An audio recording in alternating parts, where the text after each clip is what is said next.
running style to this offense that is needed as Branch breaks one tackle. Check the mic and make sure it sound right, boys.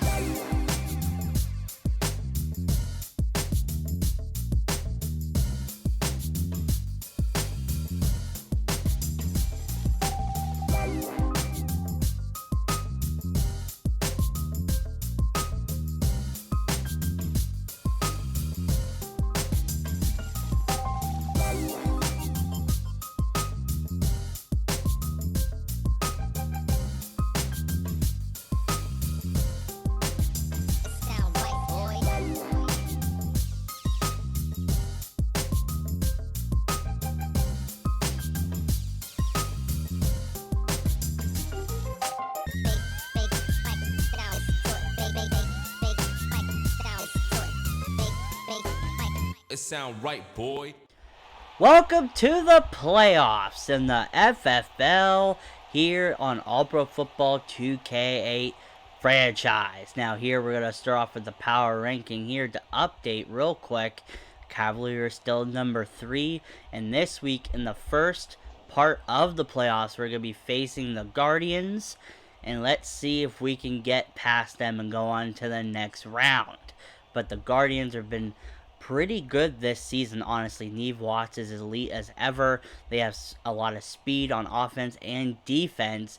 As we see here, looking around real quick, we have the Stallions facing off against Revenge. The Revenge have an amazing defense, aging though, and the Stallions have a really good running game as well. Then when we have the Walleyes up in the left-hand corner facing off against the Tigers, who are obviously one of the best teams in the league. And then real quick, we have LA versus Ohio. The Hogs barely made the playoffs, and they're starting their Cinderella run there. But here, let's start off with Boston versus New York, as the Guardians beat them last time in the last videos. Neve Watts throws it down the field, and it's dropped by Stewart. Picked up in the past offseason, dropped an open pass down the middle of the field. Second down and 10 now. Neve Watts steps back real quick. He throws it to Martell Franklin as he breaks a tackle from Lovelock and runs out of bounds. Franklin has been pretty good this season. I mean, their two-headed run game with him and Branch has been pretty great, as Franklin now cuts it inside and gets stopped by the Cavalry defense. Their defense has been pretty unstoppable lately, with lots of sacks, lots of pressure, and stopping runs before they can even get started. Now, Darren Morse getting a stretch for Boston. Down the left sideline, there's no one in front of him as he gets into the end zone. He dances at the last second. Darren Morse had a down season with only 1,000 rushing yards, but Boston did have 3 different 1,000 rushing yard rushers. Now second down and 8 now for New York, already down by 7, giving it to Franklin as Ahmad Rice, the voted MVP, takes down Franklin in the backfield. Guardians are missing their best pass rusher, and they've had to rely on their offense as Dante McCurley over the middle of the field. The fastest receiver in the league, bar none, here in New York. Is now first down and 10. Watts throws it to the right side, and it's caught for the first down. They let the tight end get open. Now it's going to be first down and 10 as they get to Franklin, and Ahmad Rice again, destroying him in the backfield, hitting him low, but he's the best linebacker in the league. This defense has been elite. Now second down and 12, they give it to Franklin. He cuts it back inside, but yet again, Ahmad Rice with another tackle. When Ahmad Rice was injured, this defense was pretty lackluster, but with him here, he's pretty great as Bubba Dan, the fullback, comes up with the catch. Neve Watts, nearing the end of his prime, under center, as he gives the ball to Branch, who hurdles and lineman in front of him, and he gets 8 yards on that carry. Branch is a big power back, and he brings a very good running style to this offense that is needed as Branch breaks one tackle. He breaks another. Finally, Becker takes him down. What a tackle, but Branch down the field making big plays.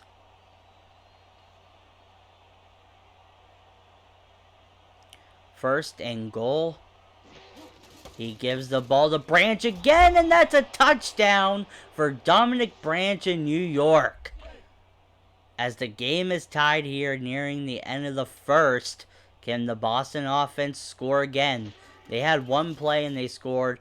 Can they have a drive here? As it's thrown deep, it's dropped by Speedy Gonzalez and picked off by Derek Dunn, the strong safety right there. I don't know what's wrong with that receiver, Gonzalez. He keeps dropping deep passes like that, as now Franklin gets another handoff for New York. New York's in the driver's seat now. Can the Guardians keep it going? They have all the momentum. Watts now pitches it to Franklin as he spins and is taken down yet again. 3rd down and 2. Watts again changing the play at the line. He gives it to Franklin. He spins and barely doesn't get the first down. That's going to be 4th down and inches. They're going for the field goal. This is a long one. The ball is kicked and it's through the uprights. As New York is up by 3. Can Boston do anything here? Here we go. Jackson Thomas gets sacked.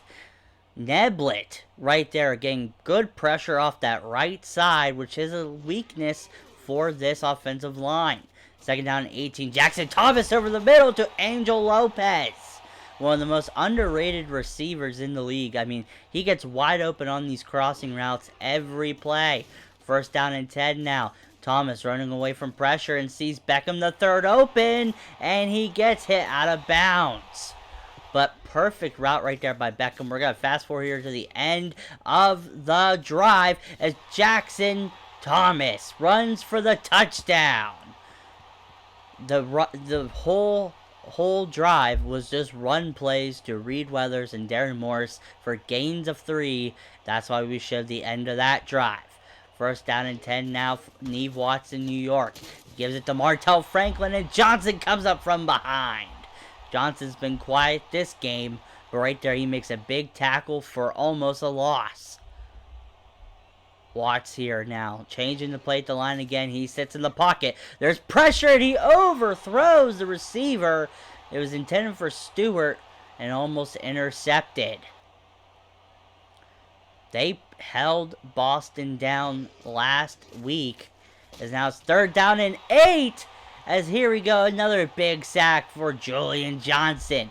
He said he's going to be done on the offensive line after this year. He's going to focus on the D-line, and it shows, honestly. He is absolutely amazing getting to the quarterback. Now, it's cold. Jackson Thomas is running with the ball here, and he jukes and gets taken down. Boston now holds the reins on this game, holding all the momentum in the palm of their hands. 1st down and 10. Jackson Thomas getting the ball here on the direct snap. He runs for the touchdown. Another one in the books for Jackson Thomas.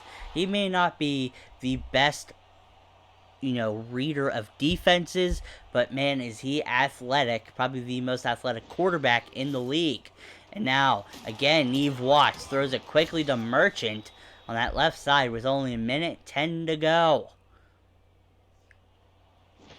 Guardians here, Neve Watts sits up in a collapsing pocket as Bubba Ding gets open down the field.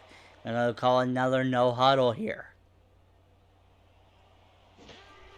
Watts again throws it to Franklin. He breaks one tackle and is tackled down by Evan Forbes, another underrated linebacker in the league. 2nd down and 7 now. 34 seconds to go.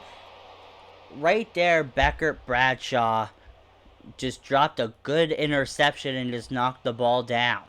3rd down and 7 now here. Watts scrambles away from one and gets sacked from behind by, guess who? Ahmad Rice. Yet again. It's going to be Boston's ball up by 11.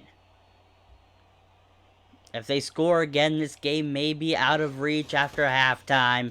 And here, Darren Morris gets a good handoff. He breaks a tackle. Lopez is in the way, though. Can anyone catch up? Morris is running and finally gets taken down by the D lineman. But Morris averaging 47 yards per carry. But it doesn't matter as they keep scoring and the game will end 40-24. This game was pretty much out of control by halftime, and Boston just ends up winning the game pretty easily. Now, this game was the highest point totals of all the playoff games, and let's look into some of the biggest surprises that this playoff tree has for us here, as we have a doubleheader on our hands. As we see here, the Tigers end up losing to the Walleyes 10-13. Electric Johnson, the ball was in his hands and he could have made something happen, but he just couldn't. And their star back, Rashawn Rout, failed in the playoffs. And since he was the machine on that offense that really kept Johnson, pretty equal when it comes to throwing down the field and throwing short, I mean, the Walleyes just boxed them up. Also, we look at the West. LA loses to Ohio 13-7. Chris, the franchise Young, looks washed as he's lost a lot of his special speed he has at his older age. He's good at reading defenses, but I think he needs to stay as the coach and owner and try to propel some younger talent up, because this team, I think, really needs some help to keep on going. But the Hogs' defense is really special. They were loaded, and with their new coach and everything, I mean, it's a talented team, and they're on to basically the Western Conference is the Cinderella Conference. Two teams that shouldn't have made the playoffs who barely did, beating the favorites. I mean, it's pretty impressive. And then we look at the East where we won our game. And then the Revenge beat the Stallions 31-28. It was a show-stopping close game where the Revenge win by a last-second field goal. The Stallions very upset. I mean, Brady Vaughn was almost there to face Boston, but no. He gets eliminated in the first round, and we have the Revenge, who are kind of a worse team than the Stallions when you look at their total team in general. But now the next game will be the Cavalry and the Revenge. Also, behind the scenes, we'll get to hear about the Hogs and the Walleyes. My favorites to win, I mean, I'm a little, obviously, I am Boston, so I think Boston's going to win against the Revenge. And honestly, I think the Walleyes are going to beat the Hogs. Basically because the Hogs have no secondary. They have good safeties, but that's about it. I mean, I think their star wide receivers injured. The Walleyes just have too much going for them with a good quarterback, great receiving core, good O-line, okay defensive line, great linebackers, and a good secondary. Plus the best free safety in the whole entire league. So, I mean, it should be Walleyes, Boston, and then after that, I think Boston will take it against the Walleyes. But we're going to have to see if Boston can get back past Atlanta first. Second game of the doubleheader, and here we are as Boston, number 3, face still the number 7 Revenge. It's surprising to see the Revenge here, honestly. I mean, their team is aging. They have a good defense. They have a really nice young star quarterback in William Fry from YouTube. But other than that, I mean, they have Chris the Jet Williams, who actually led the league in rushing, but their defense is aging. So what can they do against Boston as Boston starts with the ball? They give it to Reed Weathers, who was actually quiet in the postseason so far, and he only gets a gain of 2. He's not really getting as many carries as Darren Morris is pretty much unstoppable in the playoffs, as now Jackson Thomas throws it deep to Angel Lopez over the middle of the field. Now, other than Zeke Freeman, who's one of the best strong safeties in the league, the Revenge secondary is lackluster, so I wouldn't be surprised if they throw the ball more, as Reed Weathers gets a good handoff and gets a good run of about 5.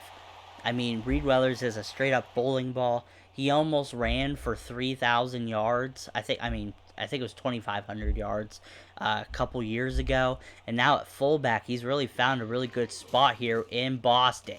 And now Jackson Thomas sits back. He throws it deep, and it's caught by Angel Lopez yet again.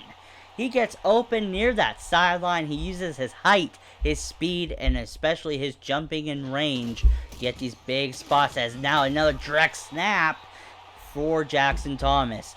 I know Cameron Squillen said they're going to try to use a lot more of those when it comes to that. And now Reed Weathers powers through for a first down. But anyway, I know Cameron Squillen said that, you know, Thomas will get some more running plays just for him, as now Reed Weathers is carrying the defense. And like I said, the Revenge lack a really good defensive line. I mean, there's no really big star players here. Now, 2nd down and 2, he gets pressured, but Jackson Thomas almost throws an interception. He's trying to force it now to Lopez, and I think that's not a good thing to do. As now they give it to Reed Weathers again, and he gets another first down. Weathers is one of the strongest running backs in the league, and they have him at fullback, which is even more impressive. We don't see a lot of fullback play except for a few teams, and Boston has really incorporated it a lot. And now Thomas trying to run with the ball here, and that's a touchdown! Another one just for him. Thomas is scrambling a lot more. He's a lot more aggressive. I think he just doesn't care about being injured anymore. He's going to try to run. I mean, last year he horrifically broke his arm in a bad tackle as Chris the Jet Williams gets hit in the backfield by Garrett Jensen. Now, 2nd down and 13 after that big hit. What can the Revenge do? Atlanta needs something to, go on here.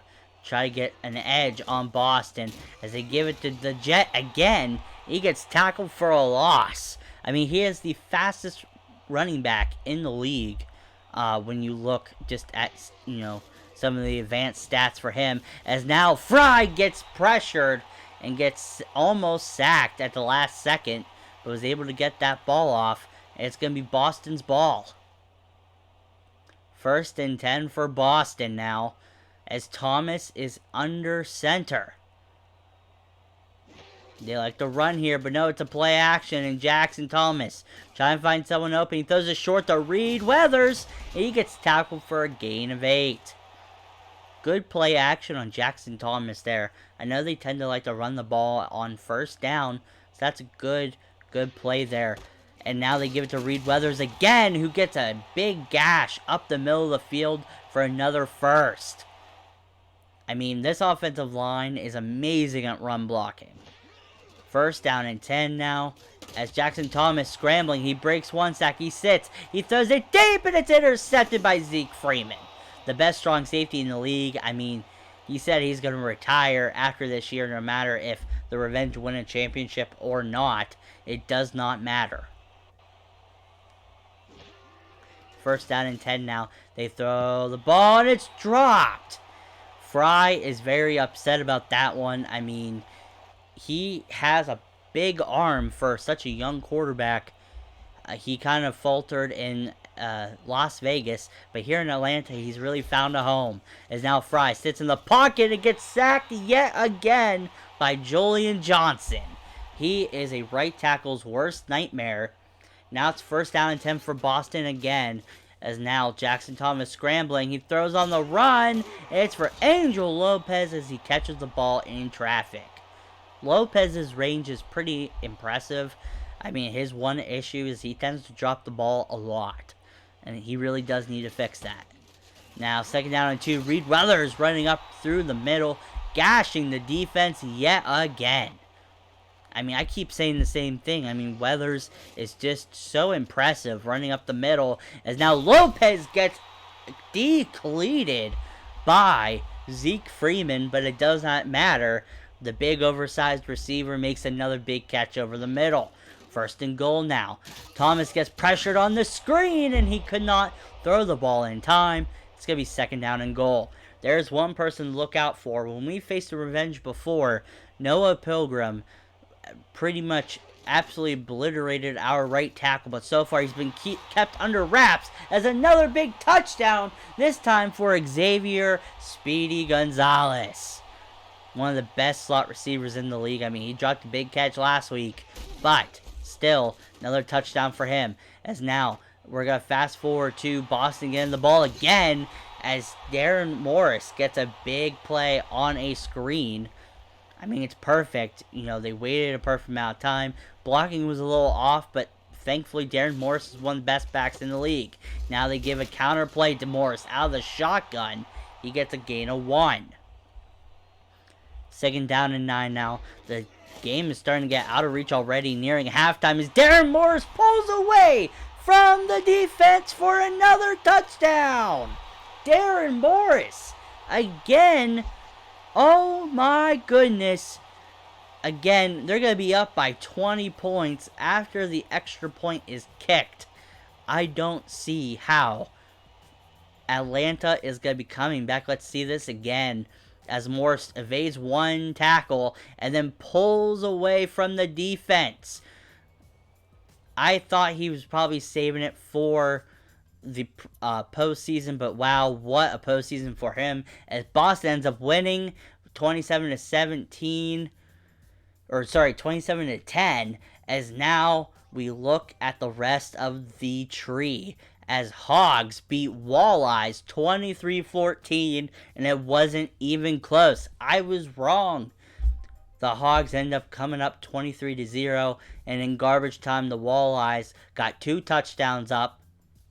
But what really happened was the Hogs' defense was smothering. I mean, ridiculous linebacking core, underrated pass rushing. Their offense is pretty good with DJ Parker, former draft pick years and years and years ago. He was a rookie in season 1. So he is an older quarterback. He retired for a while. But here, the Hogs and the Cavaliers will meet in the championship game. Now, with this pick, I really don't know. The Hogs, I mean, they have the D-line and the linebackers to really stuff the run for Boston. It's really what comes down to is Boston needs to pass the ball well, which they really haven't in the playoffs so far. So, will the Hogs stop the amazing running game of Boston? Or will Boston end up outthrowing the Hogs? I mean, we really don't know. DJ Parker's an older quarterback. Their star receiver's injured. It's really hard to tell who's going to be able to pull away for the championship game. And it's really insane that the Cinderella story continues for the Ohio Hogs. But until next time, I'll see you guys again with another gameplay, and this time it will be the championship game. Peace.